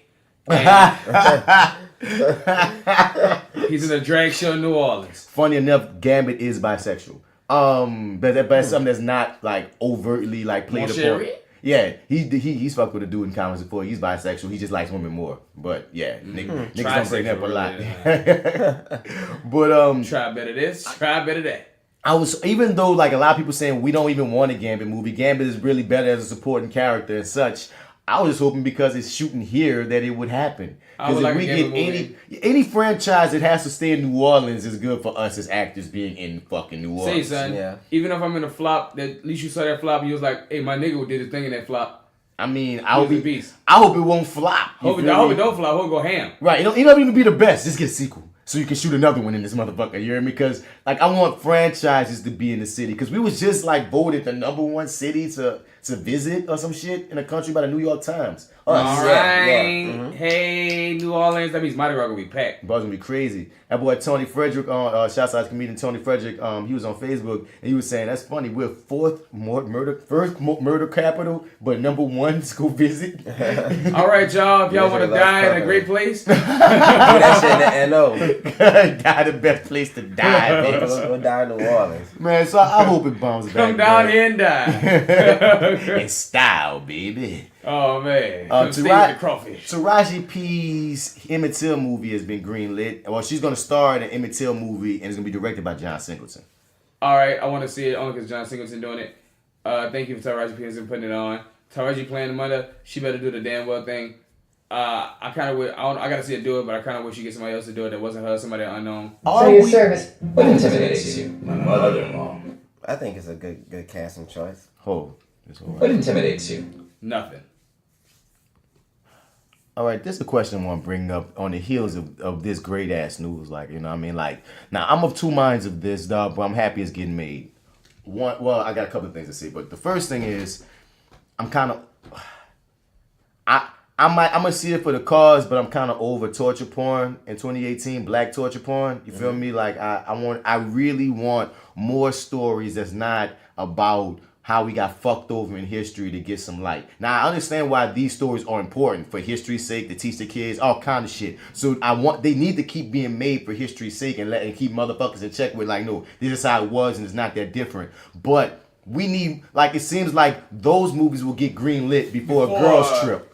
Girls Trip was just a fun ass movie about some black women, and it was great. We had fun, and wasn't no tragedies or, oh my God, black people have it so hard. Oh my God, look how bad we can torture them and stab them and whip them and lynch them. But maybe they might not necessarily make the torture of him like a visual part of it. Like it might just be like implied or something like that. You know? I can hear that, but this was something that was also brought up by my dude TJ on freaking Facebook, and he like I agree with him. You just gave me an empty bag. That's not good. I was like, wait, these are guts. But anyway, just that's what she said. Just the tragedy aspect. Can we have less tragedy filled movies with black people? Because we are more than our tragedies, even though. Because the thing is, why do you get to have everything? I ain't gonna lie. I did like the movie that was like a really well, the movie with the cell thing about your girl with the cell. That was something I didn't know about. The lady who had the cell that could cure cancer, the black lady.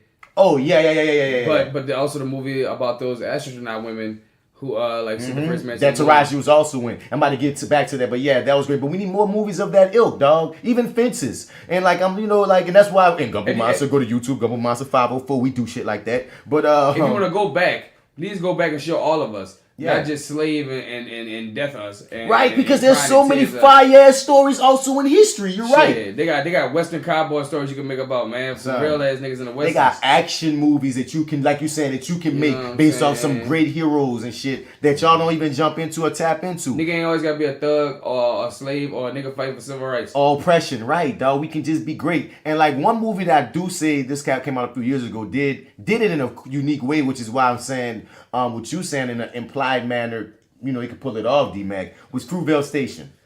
I thought that was an incredible movie because they lean more into the humanity of the man More than than was, him getting shot. Yeah. And the whole thing about him being a thug. It's like 2 hours of movie just getting to know this dude. Yep. I thought that was great. And it just ended with the action of tragedy. The thing is that ending, and even though you know it's coming because you know it's based on a true story. And you know the story you get going in. the fact that you ride with him so hard in that movie makes you feel for him when he gets shot. It's like, man, like I told you, I dropped some tears. I'm just sitting there watching it. Like, man, this is hurtful. Just, sit here and watch this man live and go through some everyday pains like I go through. That made it more tragic. Like, more so than, like, I didn't watch Detroit, but how Detroit gets freaking described to me. You don't really get to know the boys like that, but you really get this visceral torture of them. And the torture wouldn't hit me as hard if I don't know the niggas. That's why what you just said was the realest thing, Alpha Joe. Like, yeah, having to really ride with this dude. See, like, I got them same problems.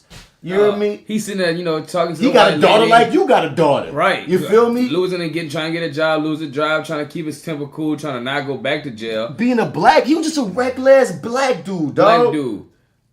So in the wrong time, in the wrong situation. That made it so much more palpable, and it didn't feel like the porn. It didn't feel like you milking seeing black lives destroyed, black lives killed. It felt like you was milking, showing us a good dude that shouldn't have died, and that's a better story to me, dog, than any slave story you can throw at my way. The movie Detroit, from what's been read about how it's touched torture porn, reminds me how white torture porn have when they have shit like "I Spit on Your Grave."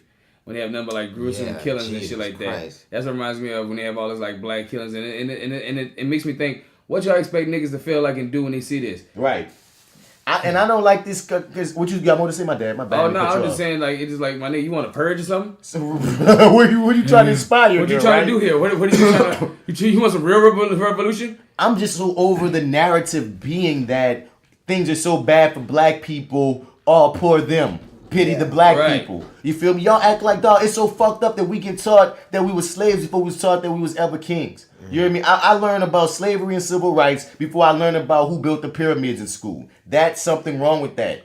You feel me? Right, dog. That's because know why? Black history in America starts as slavery. That's how, and that's what they want. That's why they want to keep your freaking brain mantled, dog. And if you were really able to like shift that around, like in the schools, like we learned that we were kings and like rulers and everything, like we had culture first and then we became slaves by this fucked up way.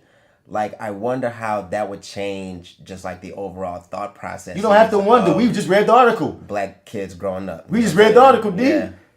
Them girls got good grades. Yeah. Apparently, better grades, bitch. Right. And I know beautiful. You come from ancestral gods. And anti-motherfuckers, I know not every slave came from royal lineage and this and that and this. Right. Hey, if you was a goat herder, that still was a prideful thing to have in the land. Nigga, it was you still a normal person, right? You weren't below. You feel me? I don't give a fuck if my ancestor was, like you said, a goddamn girl herder just providing for his goddamn family. Right, that's a king in my book. He just going off. He's just a family. He got his castle. Yeah. Right, that's his little home, dog. That's fine. I get to learn that a nigga got to be a human being versus damn, the first black people was in chains. Yep. Like what? Master said he was gonna write my papers. That's gonna make sense if you catch Wannabes when it comes out in a few months. Anyway, but like, yeah, dude, like so.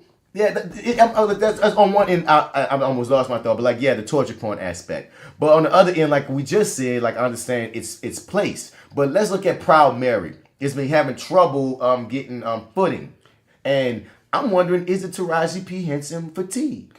I think it's Taraji P. Henson, not fatigue, but I just don't see her in this role. Like honestly, it just don't want when I look at her, even like I gotta watch it because I don't want to give a full 100% like, oh, this is what it is. But from what the previews have shown me, I was just like, I just don't see her pulling out the role they're trying to make her do for this. But think she's done it before. But this one just don't. I don't know. She doesn't give me that Pam Grier kind of strike, kind of like, she don't give me that Foxy Cleopatra. you know, even your girl from off of the not going- Chicago movie that Spike Lee made. Like she don't give me that. I'll kick your ass, motherfucker. I'm like she just seems like I don't know. Okay, I'm gonna say this. One, I'm not excited for the movie. Honestly, when I first saw the preview, I was excited to see a black woman being an assassin. That was a dope. hitman. The I idea thought was dope. I was like, damn, that's a great idea. But then as I was watching it, I was like, one, I feel like I've seen Taraji be this a few times better. You know what I mean? I've seen her be a better like in what's that movie with Ari when all them niggas is trying to kill that one dude? She in there, she an assassin. I can't even think of the name of that movie right now. You know what I'm talking about? I know what you're talking about. They got the three brothers. They all trying to kill this one nigga. It's Ari from fucking Entourage is the main nigga they trying to kill. Funny enough, and he holed up in his goddamn apartment. I used to have it on goddamn. We have Google in front of us. I used to have it on freaking DVD. What's Ari's real name? Okay, it was Taraji. I'm gonna start at Taraji. Taraji P. Henson. IMDb. But anyway, I'm gonna find this movie. But anyway, I've seen her be a hitman in that. I've seen her be. She was in I've seen her be in different movies as this harder character. But for some reason, the movie itself, even without Taraji, it seems outdated when I'm watching the trailers. Yeah. And not outdated in I that haven't cool seen the ass, trailer yet. in that cool ass retro way, like you saying. No, but it this just feels seems like like- it came out in 2009. I was like, it feels like we've it seen should have this come before. out This some is- years ago. And and then one thing that come to my mind is I wonder if it would have done better if it was a new face instead of Taraji. That's what I was wondering too. I was like, I think a new face would have made it do better. Because if I just saw Proud Mary and I just saw this woman I've never seen before, even the chick, I said this chick from She's Gotta Have It. You know what I mean? She got this beautiful dark-skinned black woman and she got that swag and shit. And to the general public, she's still not known. But to us, you might know her face from that. I was thinking, if out the blue, this motherfucker you never seen before is Proud Mary, you won't see Taraji. You just gonna see us Proud Mary and see what she gonna be about. Right. And that might have done it better, even though she's a bigger name. That might have did it a better It service. would have done it better, dog. She should have been a villain in the movie. If That'd anything. have been cool. She was a villain. You know what I'm saying? Real talk. Right now you're on TV and it's Playing Cookie, who's another edgy character. and it's high TV. And most people right now see you as Cookie. They're Regularly. not gonna really see you as Proud Mary because they're gonna see Cookie and Proud Mary. I mean, they gonna see no, because she did just do her thing in that movie we just was talking about. Hidden Figures. You feel me? But that's the thing. In Hidden Figures, she was such a departure from Cookie, you accepted it. But Proud this is Mary too- and yeah, Cookie, like- you like, could probably when she find gets some gangsters some and, similarities because they both kind of gangster on And some I'm also shit. Or saying, edgy. even also saying that the fact is like you already like it's not like this character Cookie has time away from you. This character is right now with you. Mm-hmm. So when people automatically see you, it's automatically related to you because they're gonna see Cookie Tuesday again. So you gotta go in extra hard because she's an actor, she can do it. But something about Proud Mary just don't pull me in like it should. And you already got a story called Being Mary Jane with the word Mary in it with Gabrielle Union. that's Right? really a different thing. But no, it's not. It's a completely thing. But the thing is, the name of Mary, like, it's kind of overused. Of like, I already got one black woman to watch it, but I don't feel like really. There's Dog. room. I understand what you're saying from marketing to a degree, but I'm saying you can have more than one Mary out here. And Being Mary Jane is just, to me, it's two different mediums, so you can get away with it. If they're both on TV, I can hear you more because you got Mary on one station and a Mary on another. There's like, how you too many Marys on TV? But on a movie, since movies are kind of more temporary, it's gonna have its run, then it's gone.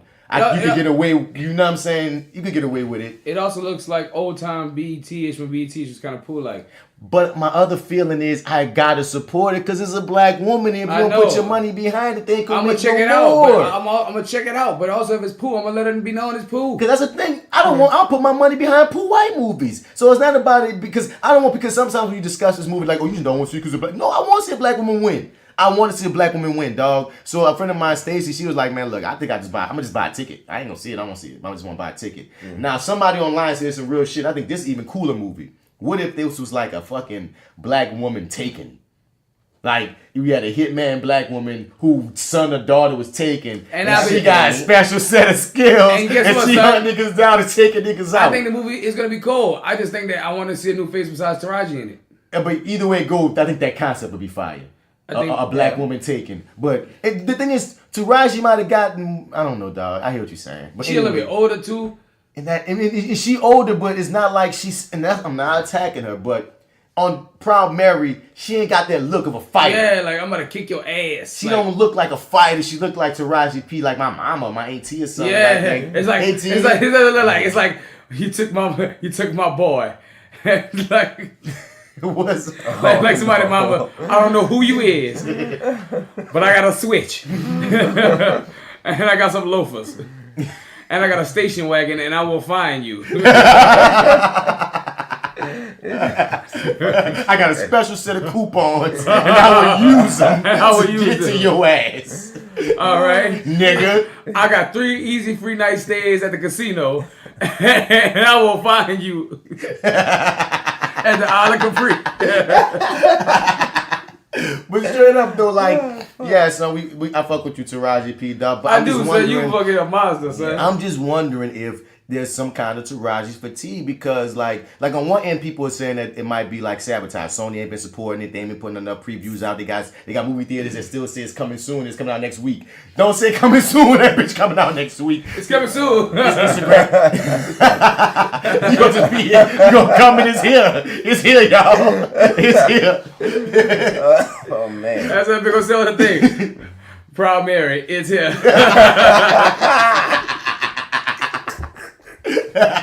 So straight up and down, so they say that like compared to most Sony releases, his Instagram page only got like 3,000 followers. They say it's supposed to be a big film release, so they feel like they're not getting behind it. Even Taraji P spoke out about this, you know what I'm saying? And it's frustrating because once again, I'm down for the cause, but I hope the movie is sleeper. Like you might go see it, it might be raw as fuck, it might be cold, son, it might be cold. Well, that's why we're gonna check it out. And if it's cold, we're gonna come back and you're gonna hear it on Flower Bats that it was cold. And if it's not, you're going to hear it on Flower Bats that I'm going to say it's not.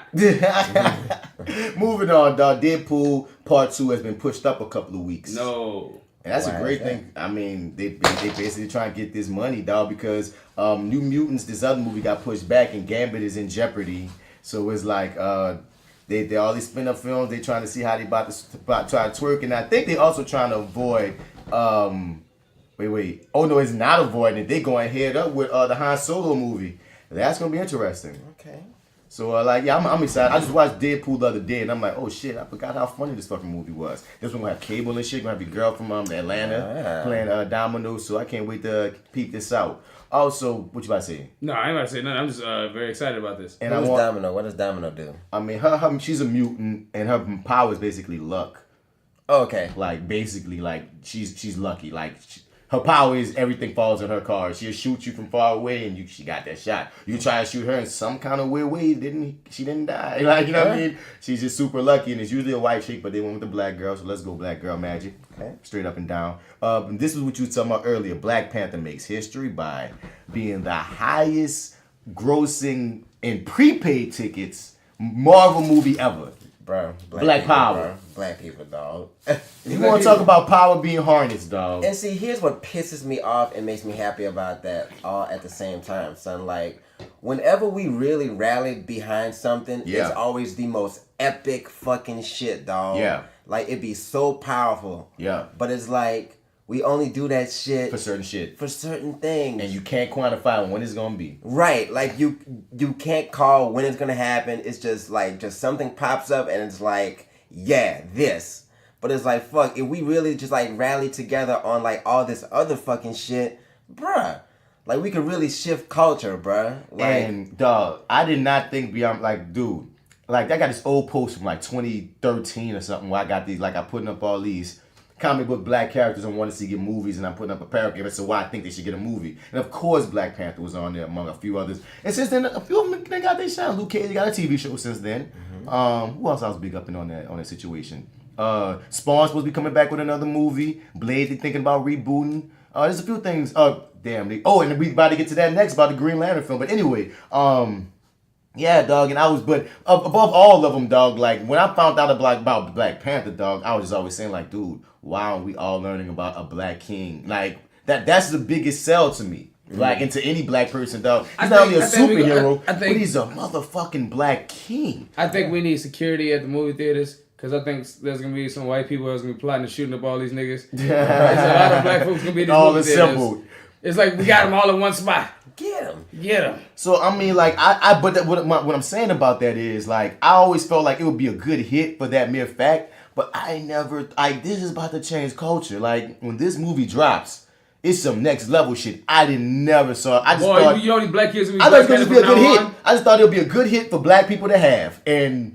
Cool. No, dog. This about to be big for white people. It's about to be just. You don't hit those like black people assembled, yes, but you don't hit those numbers without everybody assembling. Ever the biggest pre-sale of any Marvel movie ever, nigga. That's not just niggas, but that's all niggas giving a fuck, of course, and that's beautiful. Yeah, dog. I just really want to know how much they gonna make, dog. Like, I know it's gonna be some ridiculous fucking number, son. Black director. That nigga Chadwick Boseman probably set for the rest of his life. I mean, he been probably set off a few of his. I mean, yeah, but I mean, like, this will set him. Yeah, like he was a rich ass nigga. Yeah, this a wealthy ass man, and this a franchise. Yeah, he gonna be Black Panther. He's Black Panther for the next decade, at least the next decade, dog. He got buku movies, and it's just my dude. But I want to keep saying I wouldn't even sit through other movies unless black I like it. Director, because a lot of times a movie like this have all these black niggas and all this and all that, and still go to a white director. No, black director, black costumer. Like, this is black up and down. It has to be black because we gotta tell our story. Hell yeah, dog. So I'm proud of them for that. We gotta tell our makeup story. And I wanted to last on the Black Suit. I want to jump in the fact that the Green Lantern film is still in development, and I'm happy for the Green Lantern film because I want the Green Lantern film to happen in this manner, dog. Because he had a freaking He had a couple of flops. It was only one. He did that one movie and it flopped. See, that's how bad of a flop it was. There's only been one Green Lantern movie ever in existence. But it's funny, that nigga did two characters that flopped and got right with Deadpool. What's the other one that Ryan Reynolds did that flop? The X-Men character. But that was Deadpool. But it wasn't the real Deadpool. But I ain't gonna count that as two of that flop because that, they fucked that movie up to high hell and made it was too much. You hear me? But a few of these niggas been a lot of people. Like the nigga playing Captain America, Chris Evans has been a lot of cartoon comic characters. But that nigga sucked at one of them, I think. He's never sucked. That's what's funny. Chris Evans, I thought he sucked at one of them characters. He's always been good at those characters. He was a good. No, he wasn't like a Robin or something. He was Human Torch. Oh, that's who it was, Human Torch. But he was one of the best parts about the movie. Yeah. You know what I mean? He was like legitimately. Even in that movie. He was in The Losers. The Losers. Where Idris Elba. He wasn't. Zoe Saldana. I don't know if I ever showed you that one. I didn't see that one. But that was a comic book movie he was in. He was playing. What's that movie when your kid was fighting against the world for that girl? Oh, Scott Pilgrim. He was in that. Yeah. Oh shit, that was my shit. I like Scott Pilgrim. And that's a comic technically, yeah, dog. Well, the Green Lantern Corps movie is a movie is basically you seeing all the Green Lanterns in one movie, and they're showing like they space cops, because that's what the Green Lanterns are. They space cops. They was gonna have it set in space and have Hal Jordan and my nigga John Stewart, who I was discussing with Devin about the other day, the Black Green Lantern in that bitch just flying around like Lethal Weapon in space is how they trying to do that shit. And I'm like, I want to see that. I want to see that. That'd be cool. I'll watch Lethal Weapon, black and white nigga, in space with the rings and shit. Let's go. Yeah. I fuck with it. I fucks with it heavily, dog. You get the Green Lantern from me. Hell, and that was Bats Nerd Out Moment. And to finish out this episode, y'all, man, I just wanted to get into the question of the day. And the question of the day is not even a question I'm necessarily asking y'all. It's a question. I'm gonna throw it to y'all, dog, but it's a question that I posed on my Facebook wall. Oh yeah, the one that you is lit up a little bit by, huh? Oh, I didn't get lit up at all on this one. Like, there's another one probably you think, but I didn't get lit up at all. I got a lot of great responses, and it was an interesting thing. I wish Natasha get out my thank you. Thank you, Natasha. Yeah, come on, Natasha. It was Tasha, Lakeisha. And no, I'm not saying it's this chicken in my DMs. It's someone's throwing me a gig. It's my BM in my DM. Nah, I ain't got no BMs. She came up and she like, hey, I got this gig, and then it wound up not happening. I was like, well, thanks. It's all good. Okay, there we go. So I said, why do so many women act as if sex is a reward or a luxury to hold over men, as if the act and feeling isn't mutually pleasurable? This isn't an attack, just an observation that I'm curious about. I hear so many statements in passing and on here that makes it seem as if the guy is lucky to be getting the pussy. I ain't put a cat, but and the pussy and all these things a guy needs to do to get it, or else this and that. And all that comes to mind to me is, don't y'all like dick too? Mm-hmm. And like it was an interesting reaction. So I mean, if you want to answer that question with y'all, but it was one of those things that would come to me because all the time we put this, oh, the woman and the pussy, and the woman and the pussy, and she's like, I ain't had sex with him for all these days, and it's like the pussy's his prize. And I'm like, wait, hold up, dick feel good though, like y'all like dick. Y'all always talk about how y'all like dick. You know what I mean? Like this is a weird little dichotomy that but it was explained. But what you saying before I get into some of these reactions? We already talked about it a little bit earlier, but it's all because we somehow put this shit on the pedestal. We go to wall behind the pussy. You know what I'm saying? So how can it not be a reward if pussy is sailing off 1,000 ships? Pussy fucks with pride, and pride is a nigga's biggest pussy. Okay. That's what you said, D-Man. Okay. I don't even know how to file that. But fuck, dog. It's a very valid question, but I don't know, dog. It's a very nuanced one also, cause personally, I think it's good for both sides. Like, she likes sex and he likes sex. Like, that's why they're doing it together. You know what I'm saying? So, but I think different women have different reasons for why they have sex. And I think those reasons, depending on the situation, may make the sex, like, nice or not nice for them, per se. So let me get into some of the best answers. Tiffany De La Cruz, she stood out. That's my girl. She's hilarious. Tiffany is hilarious. I don't even know her personally. That's like my Facebook girl. Like, you be making friends on Facebook. Like, damn, I just love you. She always saying some ignorant shit. She said, because most times it isn't mutually pleasurable, so we try to get at least something out the deal, because majority of the time the orgasm isn't one of them. Another, Stacy, sex is a wondrous thing. Hello, it's sex. Stacy Denise. But when it comes down to it, for both sexes, if you have been hurt either by a partner or a parent teaching you about the birds and the bees, it prevents you from having a good relationship with it. Danny Williams. Because patriarchy has taught us our only value is in our body. Mm-hmm. That was a loaded one. And that starts alluding to the truth, because things started breaking down when you follow the root. And the root. Damn, I hate that my computer going so slow right now, dog, because like there was so many. Let me see. Okay, Blake Amos, he opened a wormhole. Okay, now I need to tell this men in 2018. Stop telling women how women feel about women shit.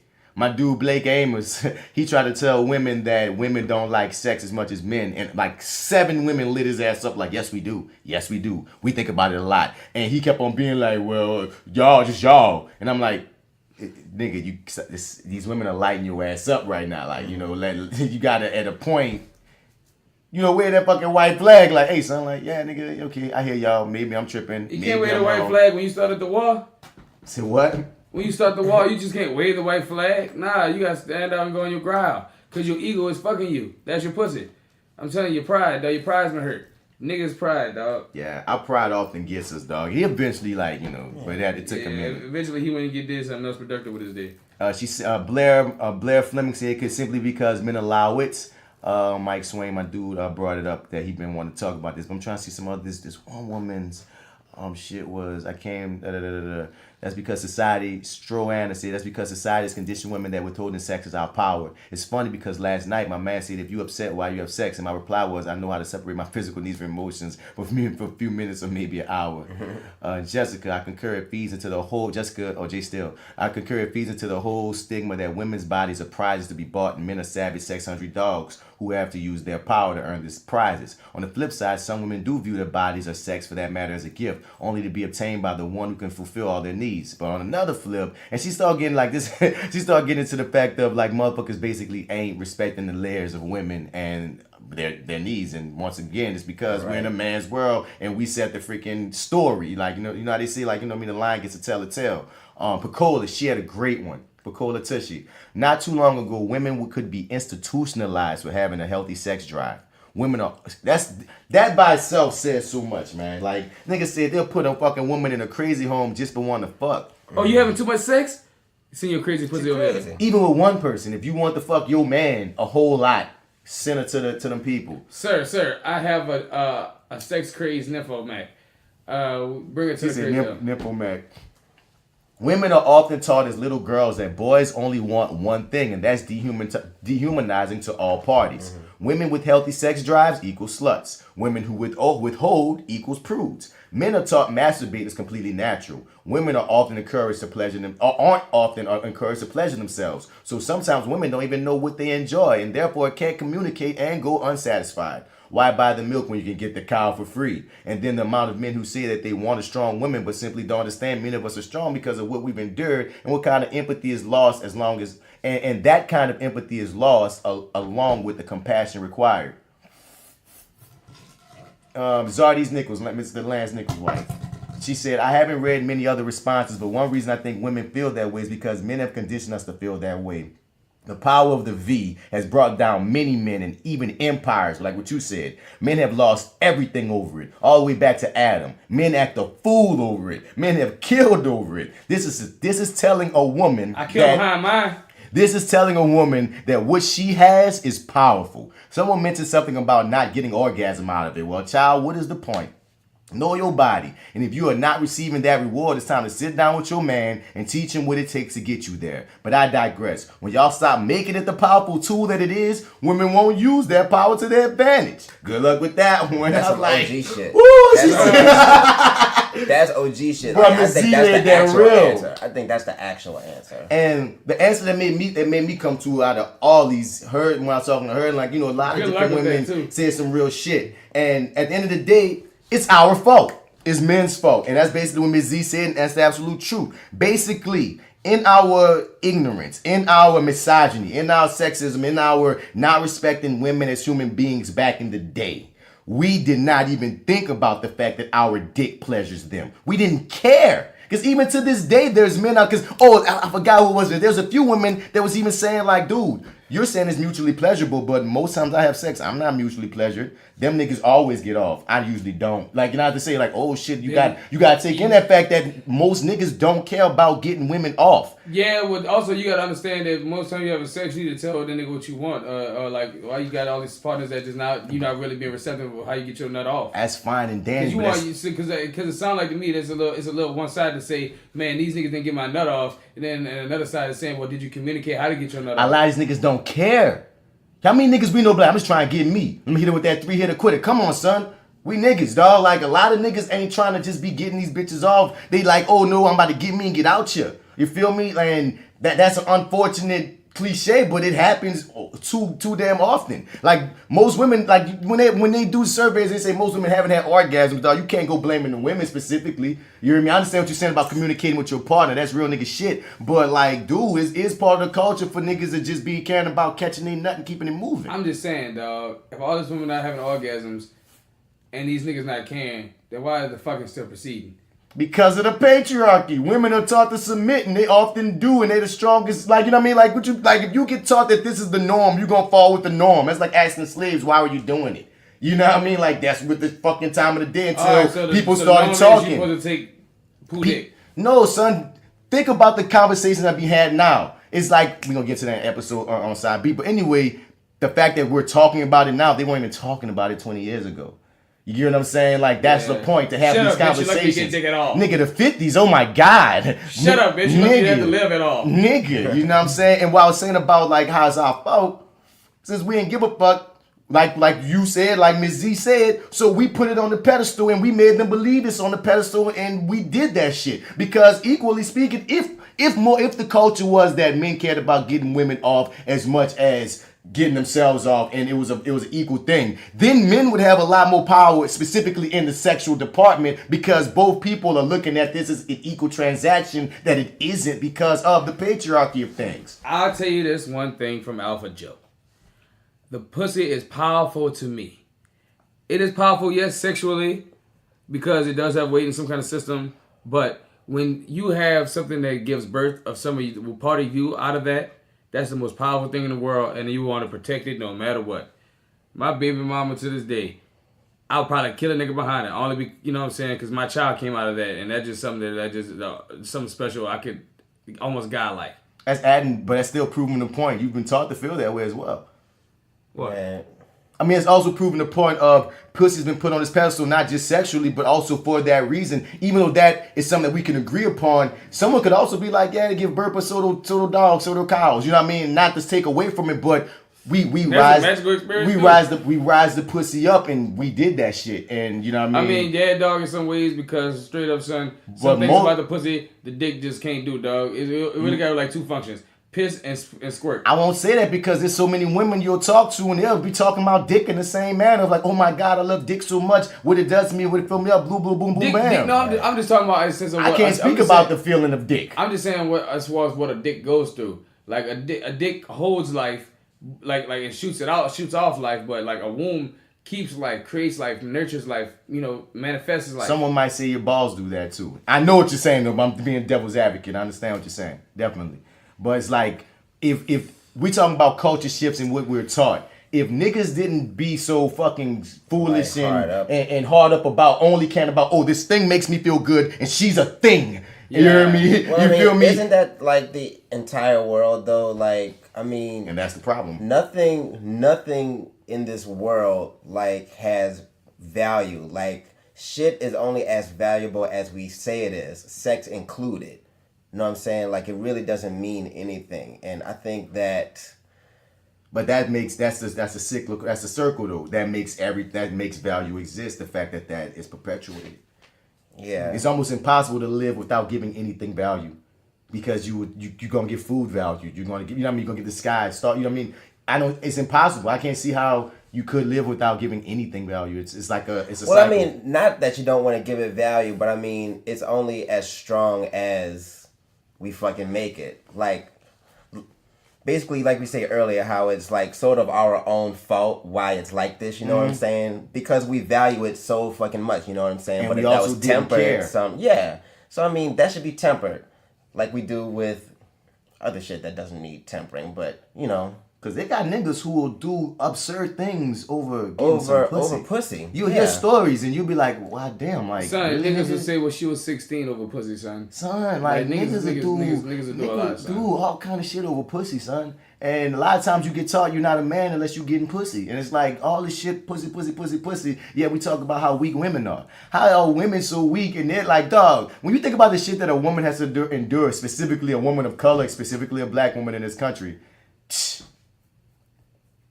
glad I got a dick. Fuck, I don't envy women. I do not envy you, dog. Y'all are the shit. So, dog, this is just an interesting thing, man. If you're on Facebook, I got this hashtag I'm starting to use more and more so you can find statuses if I ever want to send you someplace. Go to the Flower Bats hashtag, and they had, like, all kind of great, like, it brought up a great discussion. Like, that one guy's side that was trying to tell women how to be women. Even most of the dudes, some of the niggas was tripping. I don't know about most.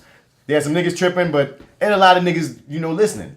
I think I gotta go. Y'all will check this shit out. Y'all let me know. Fuck, because I know certain cats on this wall pop up a lot, and I mean, dog, like one of my partners, Kelvin, he wrote on my wall recently, dog. Your comment section be lit, and I just be like, dog, we just be talking. Goes down in the comment section. We just be fucking talking, y'all. Man, look. Tell us how y'all feel in the comment section for us on the Flower Bats. At gmail.com or on iTunes, nigga. We need some reviews. Powerful? We want to know. I mean, how y'all feel? That goes without saying. Don't tell us if the pussy's powerful, but how do you feel about that topic in particular? Yes. Is this the better way? Because we know the pussy powerful. How much power do you give the pussy? I guess is the question. And if you're a woman, like, can you give us the comparative stance when it comes to sex in your life, or the penis, the dick, the D, whatever, however you want to call it? Because, dog, I hate to say it like this, dog, but anybody that's ever pleasured a woman, dog, like, nah, nigga, they love dick. You know what I mean? Like, come on, sir. Oh, yeah. And that was episode 43, Side A of the Flower Bats podcast. You heard me? You dig? Yeah. Now's the time for you to turn over to Side B. Go up, click that link, and see as we get into all the other situations. You heard me? At Too Fair Today, Daily Dose America, Hero Highlight, and even more. If it was back in the 90s, like in 96, you'll have to flip the tape over to the Side B. Yeah, and make sure you got to rewind that bitch because you don't want it at the end of the tape.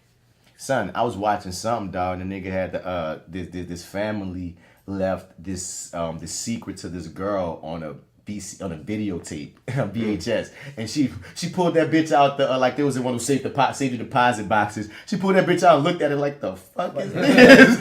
I felt so old. Son, Christine's little brother picked up a VHS tape and said, "Is this a brick? What do I do with this? What do I? Should I throw this at somebody?" Like, that's a humming brick, son. How do you turn it on? You throw those at Jehovah's Witnesses and racist white folk. Don't you know Jehovah's Witnesses make it into gated communities? What? I didn't even know you. How the fuck do you even get in, dog? The law lets them in. Bruh, I'm out, dog. I'm at old girl spot, dog. You know you the key to get up and even into the freaking, the fence area, dog. And like, dog, like somehow they got in and we're knocking on doors. And I was like, God damn, Jehovah's Witnesses, y'all, we need movies about how the fuck y'all get access. They're like, you know what you do? They They should smuggle Mexican Jehovah's Witnesses over across the border. What did you just say? Jehovah's Witnesses should smuggle Mexican Jehovah's across the border. Mexican Jehovah's. I've never heard that term ever. I think if you just make it as simple as Jehovah's Witnesses should be the ones smuggling the Mexicans over because they got that power. They got that. They know how to come through. They got it down. We got God on our side. Jehovah in particular. Trust me, we made it to Jehovah's house for real. Nigga, I witnessed it. But don't boom. So this is that actor guy, Martin Bass Bradford. You can find me on all your social media platforms at Mr. Bat. Spell it, Mr. Out. You ain't gonna find me. And you know we out here until side B. Yeah, and there's your boy D Mac, and you can follow me on all of your social media platforms at FrenchBread_kid. And why don't you meet me on side B or something? If it costs less than 20, it don't look right on me. This your boy Alpha Joe. You can find me on Facebook at Joseph Alpha Man Pines, Instagram at Alexander the 83. For side A, we out this bitch. To side B though. Yeah, we out. And once again, dog, Your 30 podcast. We'll figure this out podcast. Misbelief Radio Show podcast. Black Guys Next Door podcast. 3 The Hard Way podcast. Metal Hand of God podcast. Therapy Noir podcast. Check all them out. The all New Orleans locals, and they got something to say. Until side B, we out. Smoke something, bitch. I'ma keep it general just like the army. Most real niggas know, most niggas phony. Your shadow got your back, huh? Just like your homie. That's why shady niggas will harm thee. Just act Caesar. Brutus got him and caught him before his last breather. If they don't make you believers, then you'll learn.